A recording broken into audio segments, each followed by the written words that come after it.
시간이 되었습니다. 마음을 정돈하시고 조용히 묵상기도 드리심으로 9월 20일 주일 예배 하나님 앞에 드리겠습니다. 함께 기도합니다.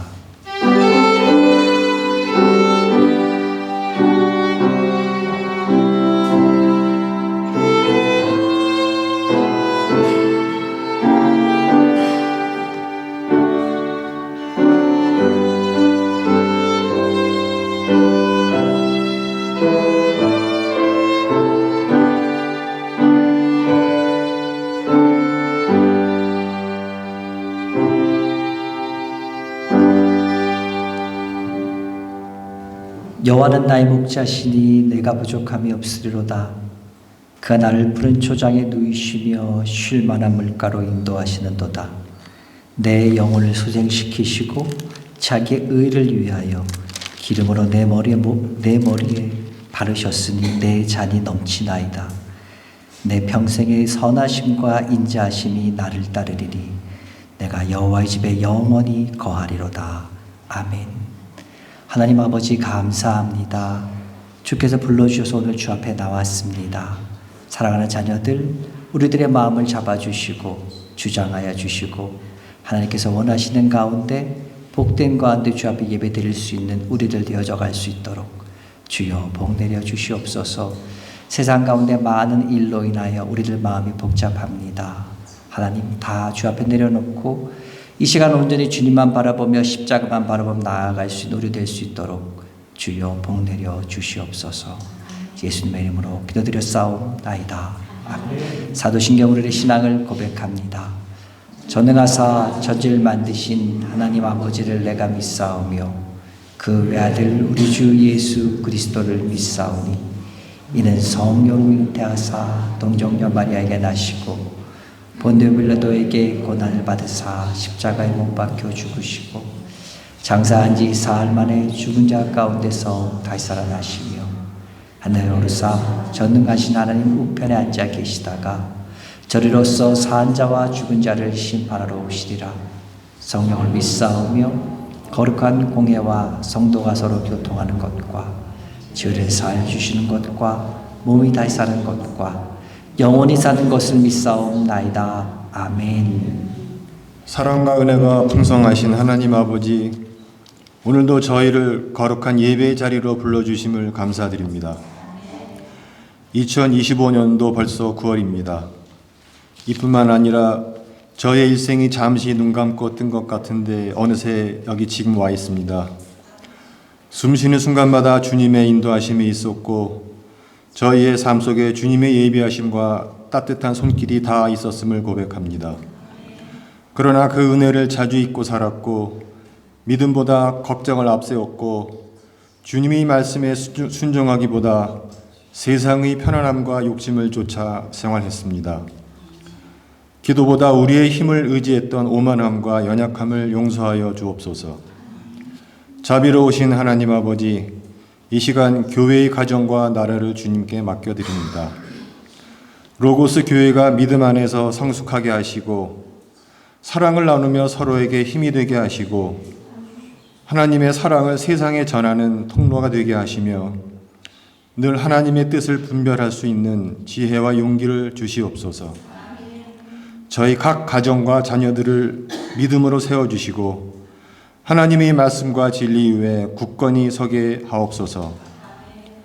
불안과 갈등과 혐오가 많은 이 시대 속에서 주님의 사랑과 평화를 주시고 지도자들에게 지혜와 공의를 더하여 주옵소서. 경제적으로 어려움 속에 있는 이웃들, 전쟁과 재난으로 고통받는 사람들, 또 질병과 싸우는 환우들에게 주님의 위로와 회복의 은혜를 주옵소서. 하나님, 남은 2025년도 시간도 주님의 손에 맡깁니다. 염려보다 감사와 소망을 붙들게 하옵시고 저의 일상에서 소소한 것들에도 기뻐하며 서로를 격려하고 세워주는 삶을 살게 하옵소서. 오늘 드리는 이 예배가 형식이 아니라 우리의 삶을 새롭게 하는 귀중한 시간이 되게 하시고 남 목사님이 말씀을 통하여 방향을 다시 세우게 하시며 저의 믿음을 굳건히 하는 시간이 되게 하옵소서. 이 모든 것 예수님 이름으로 감사하며 기도드립니다. 아멘.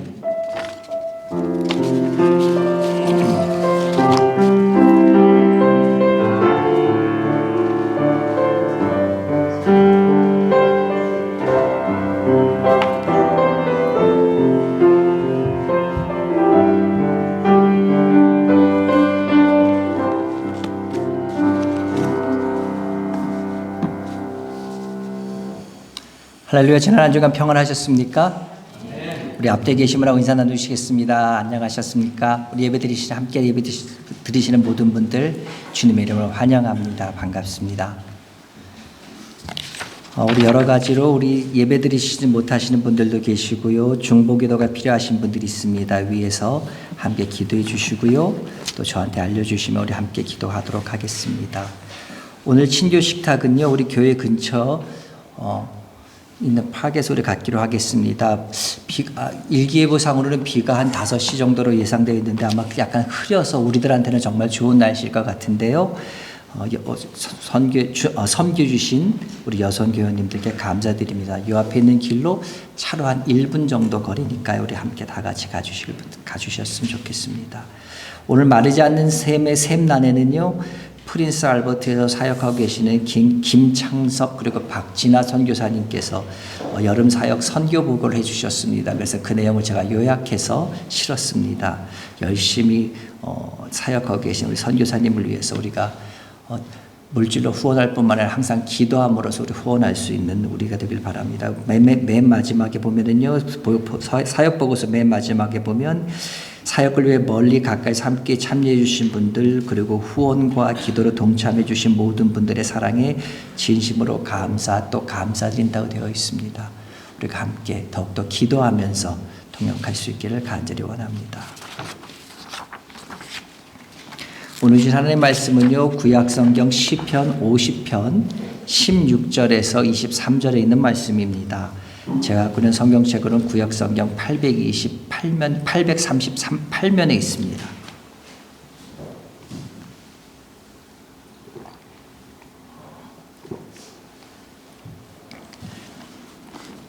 구약성경 시편 50편 16절에서 23절에 있는 말씀입니다. 한 절 한 절 교독하겠습니다. 제가 먼저 16절부터 봉독합니다. 악인에게는 하나님이 이르시되 내가 어찌하여 내 율례를 전하며 내 언약을 내 입에 두느냐.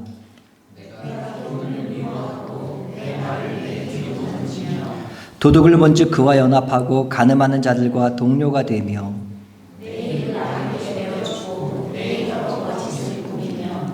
앉아서 내 형제를 공박하며 내 어머니 아들을 비방하는도다.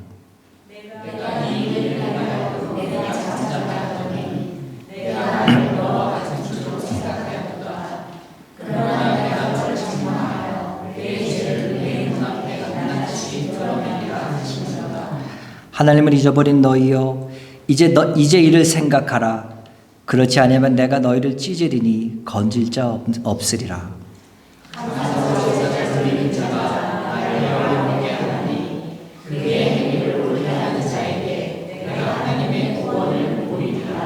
아멘.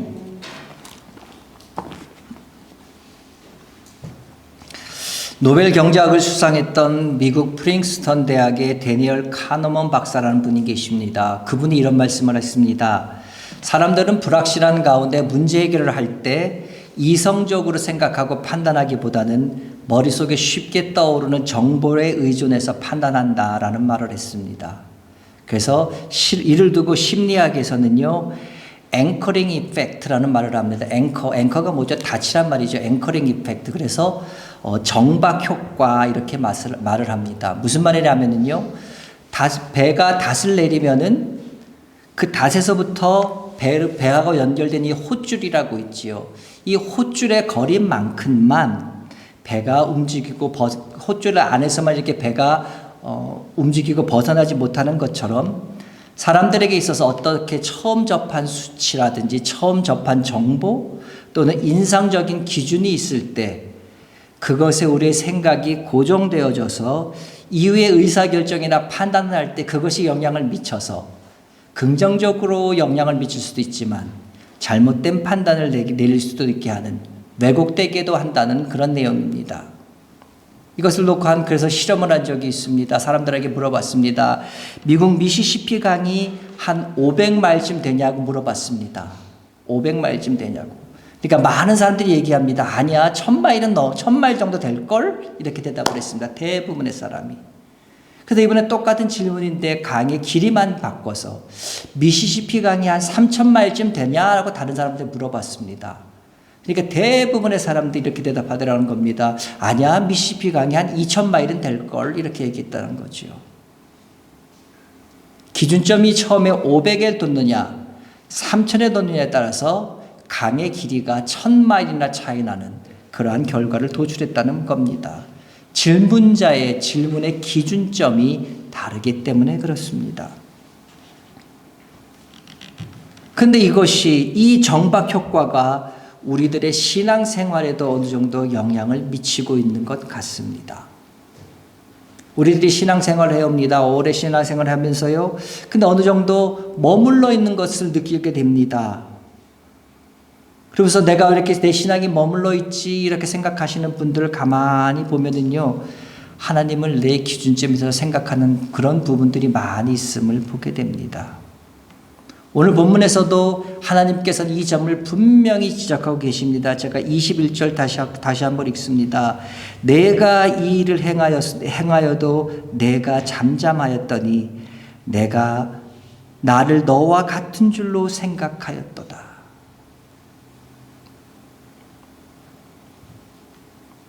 우리가 말씀을 읽다 보면은요, 많은 경우 내 생각과 다른 경우를 보게 됩니다.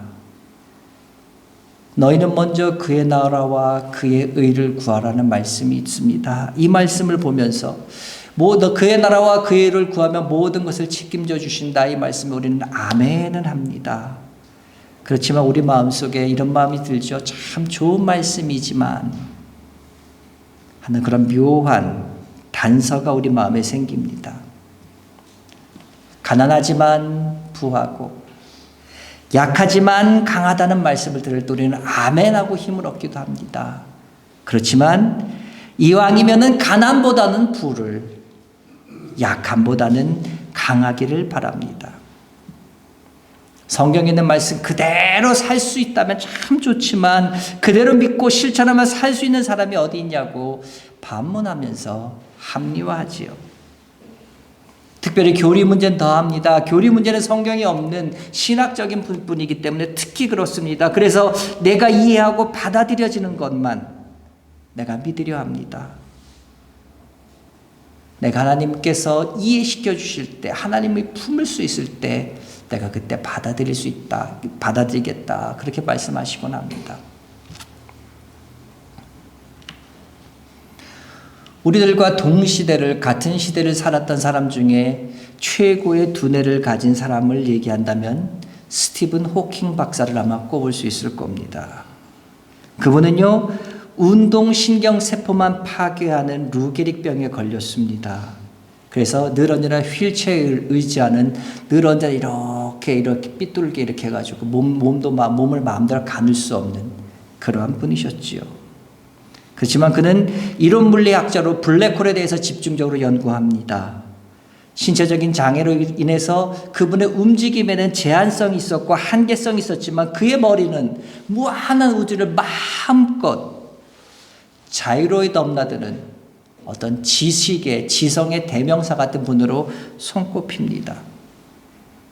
근데 사도 바울이요, 고린도전서 1장에서 이런 말씀을 하십니다. 하나님의 어리석음이 사람의 지혜로움보다 더 낫다. 하나님의 어리석음이 사람의 지혜로움보다 낫다. 이 말을 빗대면 어떻게 됩니까? 사람들이 아무도 반박할 수 없을 정도로 블랙홀에 대한 탁월한 이론을 가진 스티븐 호킹 박사의 연구도 이론도 심지어 하나님의 가장 어리석음에도 미치지 못한단 말입니다. 근데 사실 대부분 저를 포함해서요, 많은 사람들이 스티븐 호킹 박사가 연구한 블랙홀에 대해서 아무리 책을 읽고 아무리 강의를 듣는다 할지라도 사실상 이해하지 못합니다. 그러할진데 하나님의 모든 진리, 하나님의 모든 이 원리를 이해하지 못하는 것은 어쩌면 너무나 당연한 것인지도 모릅니다. 그렇다면 내가 이해하지 못한다고 스티븐 호킹 박사가 쓴 세계적인 베스트셀러인 시간의 역사라는 그 책에 나오는 내용을 부정해버리고 이 책은 갈비지하고 던져버릴 수 없는 것처럼 하나님의 모든 진리, 하나님의 모든 원리를 내가 이해하지 못한다고 해서 그 가운데 내가 이해할 수 있는 것만 취해서 그것만 믿겠다고 하는 것, 정말 어리석은 생각 아닙니까?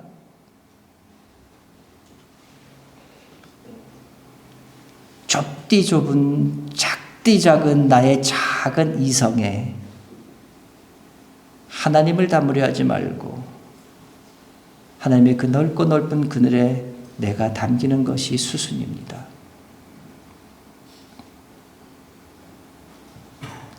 우리가 하나님을 내 기준점으로 생각하는 경향은 하나님의 성품, 하나님의 행동에 대해 생각할 때도 그것이 영향을 미칩니다.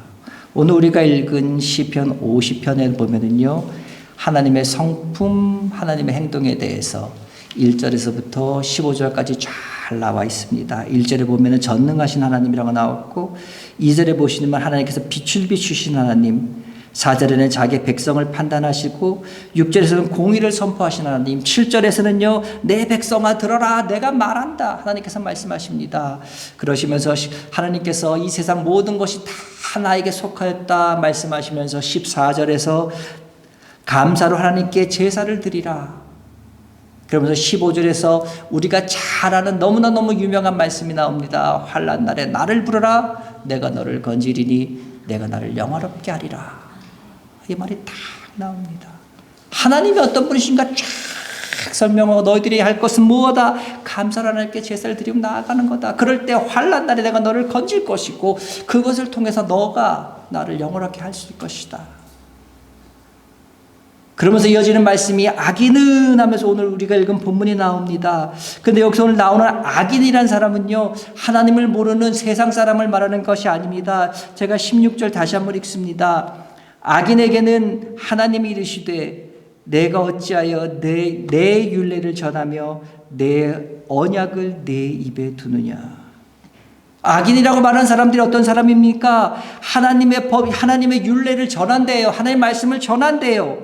뿐만 아니라 하나님의 언약을 입에 둔다. 입에 둔다는 말이 뭡니까? 늘 언제나 달고 산다는 말입니다. 말씀을 달고 사는 사람이란 말씀입니다. 하나님의 말씀을 부지런히 읽고 그 율례를 지키려 하고 그 말씀을 전하며 그 입 가운데 줄줄줄줄 성경 말씀이 나오는 믿는 사람들, 요즘으로 말하면요, 기존에 있는 교회 성도들을 말하는 거지요. 근데 왜 하나님께서 그들을 악인이라고 말씀하십니까? 그들의 실제 삶이 어떠했길래요? 17절, 내가 교훈을 미워하고 내 말을 내 뒤로 던진다. 하나님의 말씀을 줄줄줄줄 얘기하지만 그 교훈을 미워한다. 미워하니까 어떻게 할 거예요? 그 미워하니까 그 말씀을 안 지키겠지요. 말로는 하는데 삶 속에서 그 말들이 지켜지지 않는다는 거예요. 내 말씀을 네 뒤로 던진다. 말씀이 이끈 대로 나가는 것이 아니라 내가 나아가고 말씀에 앞서서 내가 먼저 나아간다는 말이에요. 내 뜻대로 내 마음대로 산다는 거예요. 왜 그렇게 삽니까? 말씀대로 살아가면, 말씀대로 따라가면 힘드니까, 그렇게 살기 어려우니까.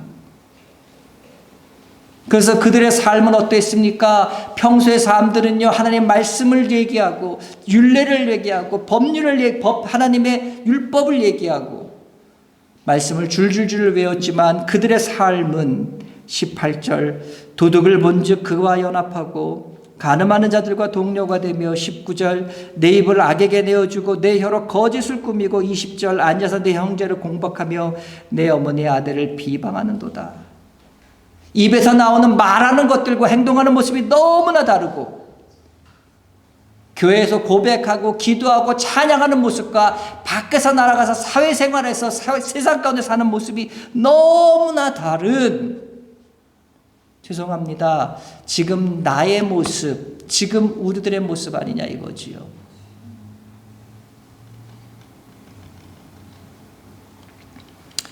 이제는 돈도 어느 정도 좀 있습니다. 사회적으로 이제 안정됐어요. 내 사회적으로 내 위치도 있어요. 이제 그러다 보니까 이제 슬슬 좀 누리면서 살고 있습니다. 그런데 내가 예수 믿어왔으니까 내가 하나님 없이 살 수 있어요. 그 말은 안 합니다. 하나님 나에게 필요해요. 나 하나님 없이 살 수 없어요. 말합니다. 그러나 평소에는 딱히 하나님이 그렇게 필요하지도 않습니다. 그래서 하나님의 도우심, 인도하심을 구하는 기도는 합니다. 그러나 마음은 전적으로 그러하지는 않습니다. 그러다 보니까요, 38년 된 병자를 고쳤다고 하면, 그러다 보니까요, 죽은 나사로를 살렸다는 그런 설교를 듣고 말씀을 읽으면, 아, 그렇구나, 말은 합니다. 그러나 거기서 딱 멈추지요. 무슨 말입니까? 나에게는 이런 일이 일어나지 않을 거야. 확실히 믿거나 기대하지는 않는단 말이죠. 이렇게 함으로 하나님을 자꾸 내가 이해할 수 있는 범위 내에 하나님을 자꾸 나의 필요를 채워주시는 분으로, 내가 기준점이 되어 만든 나와 비슷한 분으로 하나님을 자꾸 축소시켜 버렸습니다.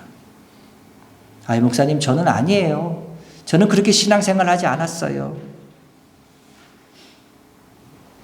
정도의 차이는 있을지 모르겠지만 그분을 섬긴 것이 아니라 소유하고 이용한 것은 부정할 수 없습니다.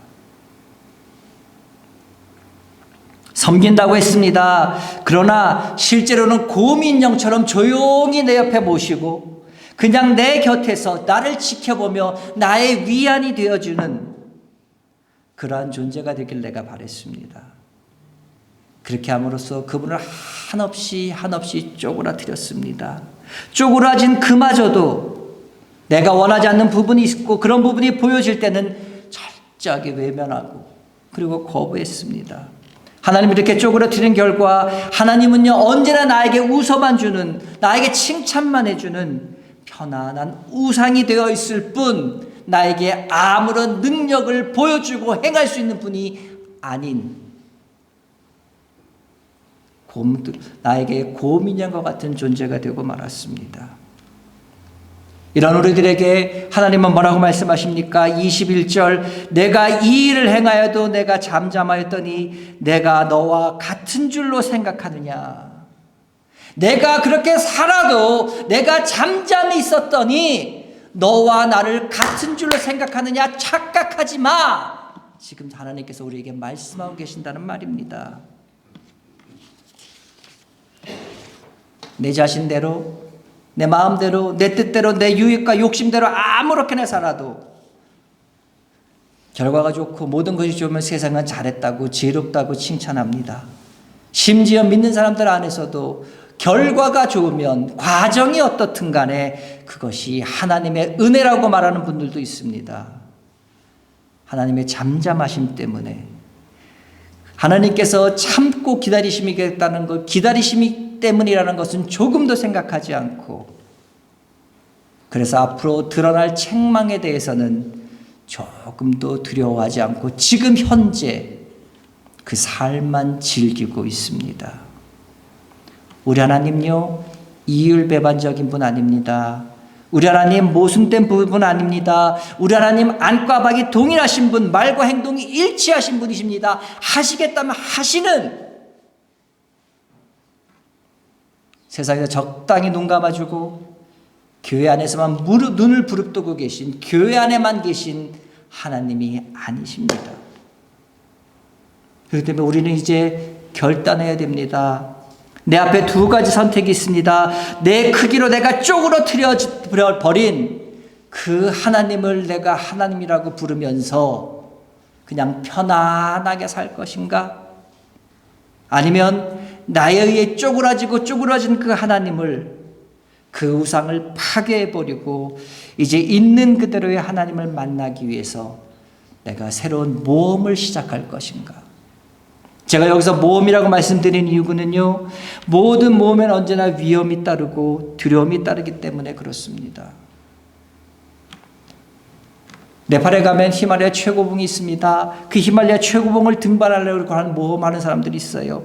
헐리우드에 가면은요, 스타가 되려고 모험하는 사람들이 있습니다. 히말라야 산을 오르는 사람들은 목숨을 거는 모험을 해야 되고, 헐리우드 스타가 되려고 하는 사람은 그의 인생을 거는 모험을 해야 됩니다. 어쩌면 모든 것을 다 잃어버릴 수도 있어요. 위험이 있어요. 그러나 그 위험을 감수하지 않으면 아무것도 할 수 없습니다.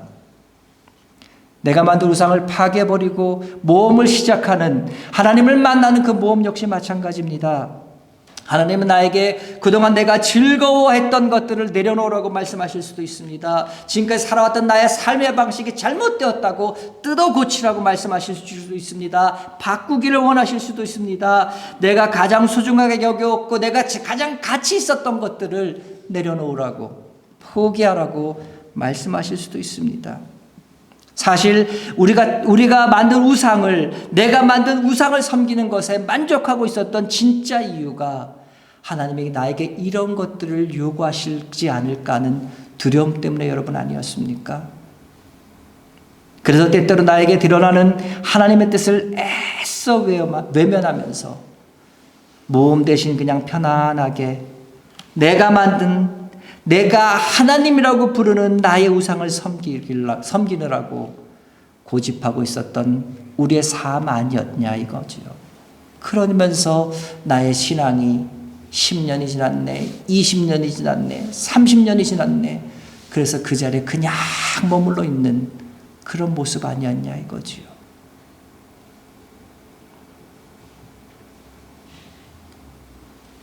이제 우리는요, 안정적이고 평안했던 우리 인생을 어쩌면 어렵고 피곤하고 불편하게 만들어버릴 것 같은 두려움을 이겨내고 하나님을 하나님 되게 해드려야 합니다. 보이는 것과 달리 이 모험은요, 우리의 위험해 보이는 우리의 인생을 안정된 삶으로, 지금까지는 모든 것이 갖춰져야만 느꼈던 편안함, 그래서 조금만 고개를 돌리면 나에게 없는 것 때문에, 부족된 것 때문에, 결핍된 것 때문에 불편함을 느끼는 그러한 삶 대신 부족함에도 불구하고 전혀 두려움 없는 평안함으로 우리를 인도할 것입니다. 행복이 아닌 것을 행복으로 여기는 삶에서 벗어나 진정한 행복, 하나님 안에서, 주 안에서 누리는 행복이 무엇인가 알게 할 겁니다. 내 인생의 한계가 내가 겨우 걸음마는 정도인 줄 알았는데 이 하나님과 만나는 모험을 통해 우리는 저 창공을 헐헐 나는 독수리와 같은, 그와 같은 능력을 지닌 존재임을 알게 될 것입니다. 이 모험은요, 우리 모두에게 열려 있습니다. 그러나 너무나 안타깝게도 이 모험에 모두가 참여하는 것은 아니고, 또한 이 모험에 참여했다고 해서 모두가 이런 것들을 경험하는 것은 아닙니다. 사랑하는 여러분, 저는 이 시간 내가 바라는 하나님, 내가 생각하는 하나님, 언제 나에게 예스만 해주시는 그 하나님, 내가 할 수 있는 것 이상은 할 수 없는 나와 비슷한, 나와 같은 그 하나님을 버리고 살아계신 하나님, 역사의 수레바퀴를 움직이고 계신 능력 있는 그 하나님을 찾아 나서는, 그분을 만나는, 그분과 깊음 사귐에 이르는 이 몸으로 여러분과 함께 나설 것을 간절히 촉구합니다. 위험해 보입니다. 두려워 보입니다. 이런 우리에게 오늘 하나님께서 말씀하십니다. 23절입니다. 감사로 제사 드리는 자가 나를 영화롭게 하나니 그의 행위를 옳다 하는 자에게 내가 하나님의 구원을 보이리라. 악행이 드러날 때마다, 회개할 때마다 다시는 그러지 않겠다고 고백합니다. 그런데 사실 이거는요, 내 방어 본능에서 나온, 위기를 극복하기 위해 잠시 발톱을 숨긴 그와 같은 모습일 뿐, 언제든지 우리는 다시 드러날 수 있는 일들임을 우리는 내 자신부터가 압니다. 그럼에도 불구하고 우리 하나님을 회개하고 돌아올 때마다 10번이고 20번이고 100번이고 1000번이고 동일하게 용서해 주시고 기억조차 하지 않으시는 일방적인 사랑을 우리에게 베풀어 주십니다. 그렇기 때문에 그 하나님은 우리가 또다시 회개하고 돌아오면은요 또 잊으실 거예요. 그러면서 우리들에게 얘기하실 겁니다. 감사로 제사를 드리라고. 그러면서 내가 너희에게 구원의 은혜를 너희에게 베풀어 주시겠다고 말씀하실 거예요. 이 하나님이 주시는 구원은요 이 세상이 줄 수 없는 평안 가운데 우리를 살게 합니다. 이 구원은요 어찌할 수 없는 어려움 가운데에서도 우리를 도와주시는 하나님의 능력 도움이십니다. 이 구원은요, 이 하나님께 베풀어 주신 구원은 우리로 하여금 성숙되고 변화돼서 하나님의 기뻐하시는 그와 같은 삶을 살게 만드는 구원입니다. 바라기는요, 오늘 여기 나오신 여러분들 결단할 수 있기 바랍니다. 내가 나 때문에 찌부러질 대로 찌부러진 그 하나님을 버리고 이제 내가 하나님을 하나님께 되게 해드리겠다고, 그리고 그 하나님을 믿고 순종하고 나아가겠다고. 그래서 이 하나님의 도움 속에서 평안 가운데 살아가는 우리 모습을 통해서 하나님을 모르는 다른 사람들이 하나님께 인도되는 통로가 되어서 주께서 약속하신 별과 같이 영원히 빛나는 인생들이 되겠다고 다짐할 수 있는 여러분 되시기를 주의 이름으로 간절히 축원합니다. 여기 모인 성도들, 이 귀한 복 받기에 부족 없는 성도들이 되기를 주님의 이름으로 다시 한번 축원합니다. 기도합니다. 하나님 아버지 감사합니다. 주님 용서하여 주시옵소서. 아버지 하나님 용서하여 주시옵소서. 하나님을 하나님 자리에 올려드리지 않고 하나님을 자꾸 끌어내렸던 우리들의 과거의 악한 모습들을 주여 용서하여 주시옵고, 이제는 하나님 아버지 주의 말씀이 내 입에서 나갈 때 능력 있는 말씀으로, 구원의 말씀으로 나갈 수 있는 능력 있는 그리스도인으로 살아나가길 간절히 원하오니 하나님께서 나의 하나님 되어 주셔서 하나님을 하나님의 자리에 모셔드려서 우리의 삶이 이후로부터는 주님과 동행하는 가운데 정말 평안하고 복된 삶들로 이루어져 갈 수 있도록 주여 복 내려 주시옵소서. 오늘 다짐합니다. 고백합니다. 하나님, 내 마음대로 하나님을 찌그러뜨리는 것이 아니라 하나님을 하나님 그대로 모시며 살아나갈 수 있는 사랑하는 자녀들 될 수 있도록 주여 복 내려 주시옵소서. 그런 삶을 살아나갈 때에 우리의 삶들이 내일이 어떨 줄은 알 수 없지만 주께서 인도하시는 가운데 복된 삶으로 인도되어 줄 믿사오니 오 주여, 우리의 삶들을 주관하시고 인도하여 주시옵소서. 예수님의 이름으로 기도드렸사옵나이다. 아멘. 내일은 난 모르지만 주님 손잡고 가길 원합니다. 우리 조상들이, 우리 믿음의 선조들이 그랬듯 하나님 아버지 이제부터 주의 손잡고 나아가길 원하오니 주여 함께하여 주셔서 우리에게 역사하여 주시고, 특별히 하나님 불과 같은 성령께서 우리 마음에 항상 계셔서 천국 가는 그 순간까지 변함없이 이 길을 걸어갈 수 있도록 주여 지키시고 인도하여 주시옵소서.